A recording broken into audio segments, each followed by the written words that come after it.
Radhe Radhe, welcome back to my channel গ্রাম্য lifestyle ব্লগে। তোমরা সবাই কেমন আছো? আশা করি সবাই ভালো আছো। তোমাদের আশীর্বাদে আমিও খুব খুব ভালো আছি। আবারও নিয়ে চলে এসেছি পার্ট 8। তোমরা যারা যারা আগের পার্টগুলো দেখোনি, তোমাদের কাছে অনেক অনেক অনুরোধ রইল, দয়া করে আগের পার্টগুলো দেখে নিও। আমার এই ভিডিওর কমেন্ট বক্সে লিঙ্ক দেওয়া আছে, তোমরা গিয়ে দেখে আসতে পারো। আর চ্যানেলে যদি নতুন হয়ে থাকো, দয়া করে চ্যানেলটা সাবস্ক্রাইব করে দিও। আগের পার্টে তোমাদেরকে আমি পুরো নন্দনকাননটা শেষ করতে পারিনি, তো এই পার্টে শেষ করে দেব।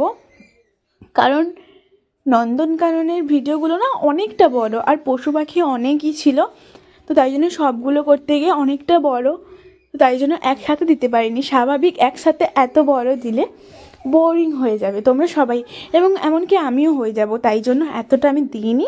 তো ছোট ছোট করে দিচ্ছি। তোমাদের কেমন লেগেছে আগের ভিডিওগুলো প্লিজ কমেন্টে জানিও।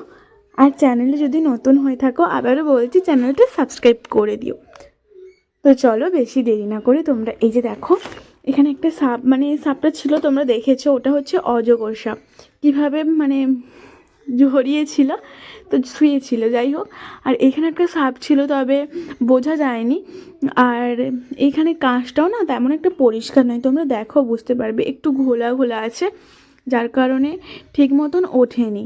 তো যতটা পেরেছি আমি ততটাই করেছি। এইখানে দুটো সাপ স্পষ্ট বোঝা যাচ্ছে।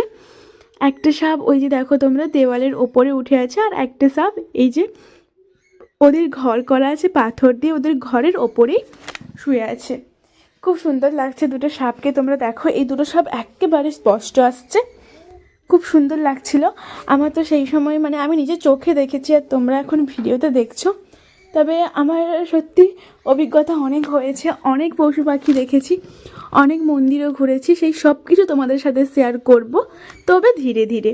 তাই জন্য তোমাদেরকে আবারও বলছি চ্যানেলটা সাবস্ক্রাইব করে দিও, কারণ প্রত্যেকটা ভিডিও আমি ছাড়ার সঙ্গে সঙ্গে তোমাদের কাছে নোটিফিকেশান চলে যাবে। তাই বলছি প্লিজ প্লিজ চ্যানেলটা সাবস্ক্রাইব করে দিও। তোমরা দেখলে দুটো কুমির কত বড় বড়। আর এই যে তোমরা দেখো লোহার তারগুলোর জন্য না অনেক অসুবিধা হচ্ছে আমার প্রত্যেকটা ভিডিওতেই, লোহার তারগুলোর জন্য। আর এটা তো আমার জন্য তুলেও নেবে না, এটা স্বাভাবিক, এটা করতেই হবে।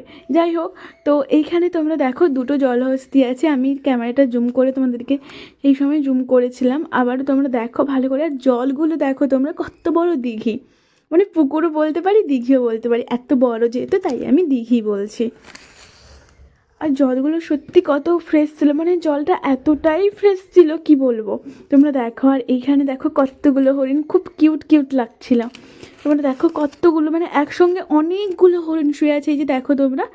আর বাচ্চা হরিণগুলো না শিংও বের হয়নি, যেগুলো একটু বয়স হয়েছে সেই হরিণগুলোরই শিং বেরিয়েছে। কতগুলো পায়রাও ছিল, এই যে দেখো তোমরা, খুব কিউট লাগছিল কিন্তু সত্যি। এরপরে অনেক অনেক পাখি ছিল, যে পাখিগুলো আমি কখনো না দেখেছি না তাদের নাম জানি, তবে সত্যি খুবই ভাল লাগছিল। তোমরা কোথা থেকে এই ব্লগটা দেখছো প্লিজ প্লিজ কমেন্টে জানিও, আর একটু বেশি বেশি করে শেয়ার করো, যেহেতু আমি নতুন ব্লগ করছি, তোমরা না সাপোর্ট করলে আমি এগোতে পারবো না। তো তোমাদের কাছে অনেক অনেক অনুরোধ রইল, একটু সাপোর্ট করো। তো এই যে দেখো তোমরা পাখি দুটো কত কিউট লাগছিল, হরিণের এই না না ময়ূরের মতন লাগছিল, যাই হোক মুখ দিয়ে বেরিয়ে গেল, যাই হোক কোনো ব্যাপার না। তবে ময়ূরের মতন লাগছিল, তবে ময়ূর নয়। তোমরা দেখো কি সুন্দর লাগছিল, সত্যি বলতে কি বলবো তোমাদের, এরম পাখি সত্যি আমি আগে কখনোই দেখিনি। আর দুটো কালারের ছিল, তোমরা দেখো এই যে একটা কালার, আগে একটা কালার দেখেছো, মানে কি বলবো কত সুন্দর লাগছিল সত্যি, আমার তো খুব খুব সুন্দর লাগছিল। তোমাদের কেমন লেগেছে প্লিজ কমেন্টে জানিও, আর পাখিগুলোর নাম জেনে থাকলে প্লিজ কমেন্টে জানিও। মানে আমি ওই সময় পড়েছিলাম, তো প্রত্যেকটা পাখি যেখানে আছে বা পশু পাখি আছে নাম লেখা থাকে, তো সেই জন্য তখন পড়েছিলাম, বাট এখন ভুলে গেছি, অনেক দিন হয়ে গেছে। তো এখানে ময়ূর আছে, ওই যে দেখো ভেতরে একটা ময়ূর দেখা যাচ্ছে, আমি জুম করছি তবে এই তারের জন্যই স্পষ্ট উঠছে না, দেখো ময়ূরটা। তবে ময়ূর যখন পেখম মেলে তখনই কিন্তু আরও খুব খুব সুন্দর লাগে, খুব মিষ্টি লাগে। যাই হোক, তো এই দেখো ওপরে একটা ময়ূর উঠে আছে, আর এইদিকেও কতগুলো পাখি, সবাই কিন্তু খুব এনজয় করছে, খুবই আনন্দ করছে। কারণ মানে এখানে তো আর স্বাভাবিক সবাই সবসময় আসতে পারবে না, তো একটা স্মৃতিই বলতে পারো। তো খুবই সবার অভিজ্ঞতা আশা করি করেছে, আমিও অনেক সব কিছু দেখেছি, সত্যি বলতে খুবই মজা করেছি এবং অনেক কিছুই মানে নিজে বুঝতে পেরেছি। তো যাই হোক, দেখো সবাই কেউ ভিডিও করছে, কেউ ফটো তুলছে, মানে বিভিন্ন যে যার কাজে ব্যস্ত এবং দেখতেও ব্যস্ত, স্বাভাবিক ক্যাপচার তো করবেই। আর আমি প্রথমে ভেবেছিলাম হয়তো ফোন নিয়ে আসতে দেবে না, কারণ অনেক বেশিরভাগ মন্দিরগুলোতে ফোন নিয়ে ঢুকতে দেয়নি। তো যাই হোক, তোমরা এই যে দেখো পাখিগুলো, মানে কি বলবো, পাখিগুলো বিভিন্ন রকমের পাখি, কত সুন্দর লাগছে। এটা বলতে পারো হাঁস, কারণ মনে পাখি সেই একই, তবে হাঁসের মতন খানিকটা দেখতে।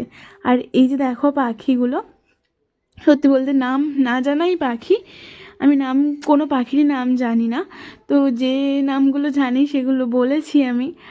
আর এইখানে মুরগি ছিল, তো মুরগিগুলো দেখতে পাইনি, তার জন্য আমি ক্যাপচার করতে পারিনি। আর এই যে দেখো এই পাখিটা না, দেখে মনে হচ্ছিল আমার তখন বয়স হয়ে গেছে, মানে অনেকটাই বয়স হয়ে গেছে, এখনও দেখে মনে হচ্ছে বয়স হয়ে গেছে, কারণ এইভাবে হাঁটাফেরা করছে আর অনেকটা শান্ত, দেখো অনেকটাই বয়স হয়ে গেছে পাখিটার। আর খুব কিউটও লাগছিল, কত বড় পাখি, পাগুলো কতটা সরু। আর এই যে দেখো এখানে না, এখানেও অনেক পাখি, এই যে দেখো কত সুন্দর সুন্দর, এগুলোকে আমরা বলি বগলা, তোমরা কি বলো প্লিজ কমেন্টে জানিও। আমি এই নামটাই জানি, তাই জন্য এই নামটাই বললাম। তো তোমাদের ভাষায় কি বলো তোমরা, প্লিজ প্লিজ কমেন্টে জানিও। আর একটা ছোট্ট একটা লাইক করে দিও, কারণ এতটা অবধি ব্লগটা দেখেছো মানে আশা করি তোমাদের ভালো লেগেছে। আজকে ব্লগটা এই পর্যন্তই আমি শেষ করছি, কারণ আজকে নন্দনকাননের ব্লগটা আমি কমপ্লিট করে দিলাম যতটা বাকি ছিল। এরপরে আরও অন্যান্য মন্দিরে সমস্ত কিছু তোমাদের সাথে শেয়ার করব, তাই বলছি তোমরা চ্যানেলটা সাবস্ক্রাইব করে দিও, আমার চ্যানেলের সাথে জুড়ে যাও তোমরা। তো পাখিগুলো দেখো, অনেক পাখি ছিল। যাই হোক, টাটা, রাধে রাধে।